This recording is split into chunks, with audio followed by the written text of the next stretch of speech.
80 years ago tomorrow, the liberation of Europe from the horrors of the Nazis began with Operation Overlord, the Allied invasion of Normandy.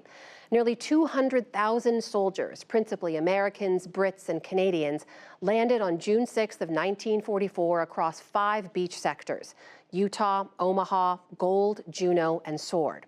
Malcolm Brabant is in northern France and met some of the veterans of D-Day, now all around 100 years old, to begin our coverage of this 80th anniversary.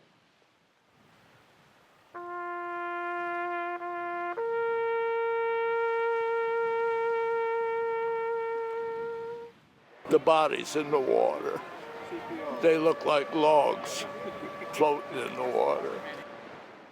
Sergeant Mel Jenner had perhaps the best view of D-Day, flying in a top-secret mission, photographing the invasion. I couldn't believe that all those young guys down in that water give their life for their country and the world, to be exact, you know.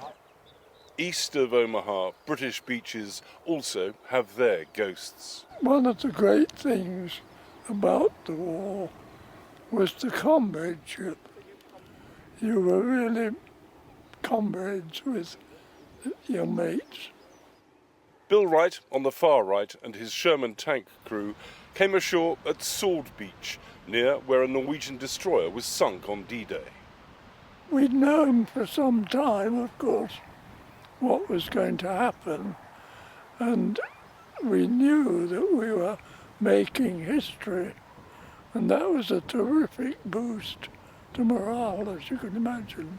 I was just 20 years old. At that age, young men don't want to miss out on anything. I was so pleased that I was there. Sub-Lieutenant John Roberts had already seen action, escorting convoys across the North Atlantic. On D-Day, his ship's big guns battered German defences. The noise was quite fantastic.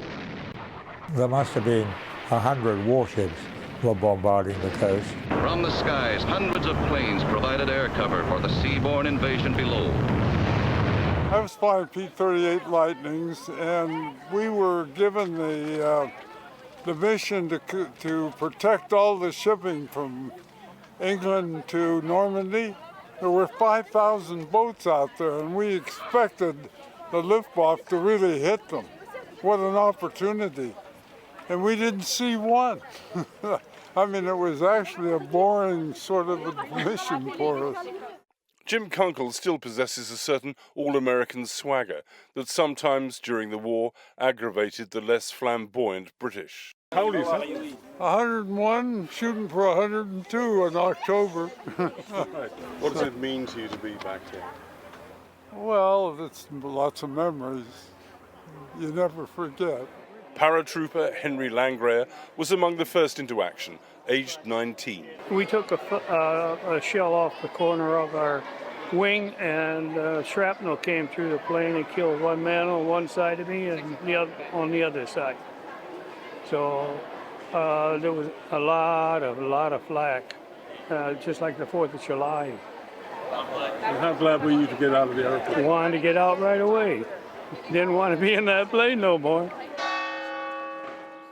The 82nd Airborne's target, the Nazi-occupied town of Saint-Mary-de-Lys, where Private John Steele is immortalized.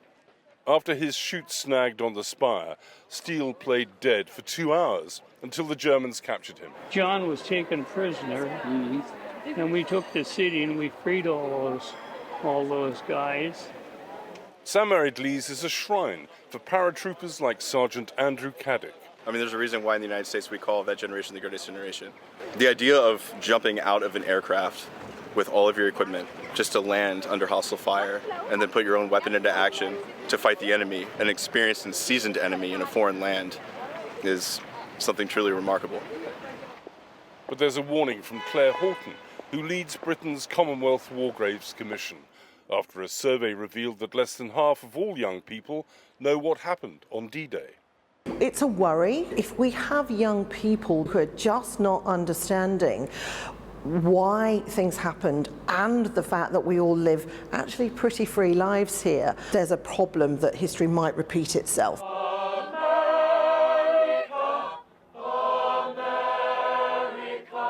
If anyone symbolizes the purpose of D-Day, it's 86-year-old Leon Malmed from California, now back in his native France, traveling with US veterans. I feel that I owe my life 100+% to America. 5-year-old Leon and his older sister Rachel lived in the town of Compiègne with mother Hannah and father Saul when, in 1942, their parents were taken away by the Nazis because they were Jews.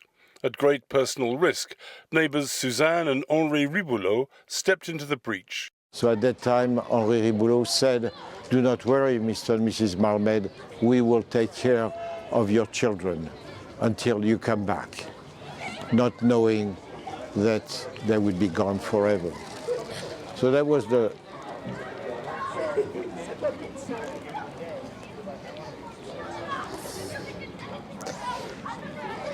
the last time that we would see our parents. 3 months after landing in Normandy, Our beachhead to Berlin was established. American troops liberated Leon's hometown, ending 3 years of terror. The windows of the street were just covered with flags, and people were absolutely.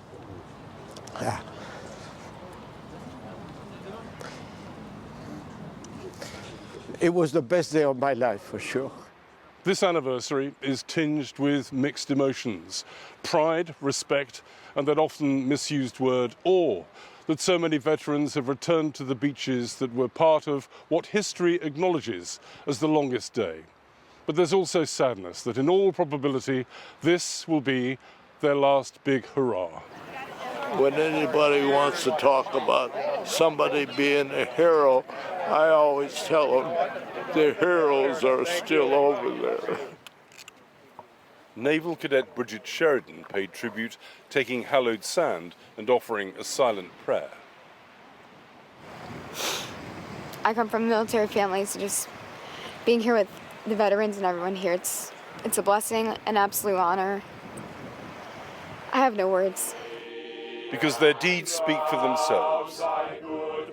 For the PBS NewsHour, I'm Malcolm Brabant in Normandy. From sea to shining.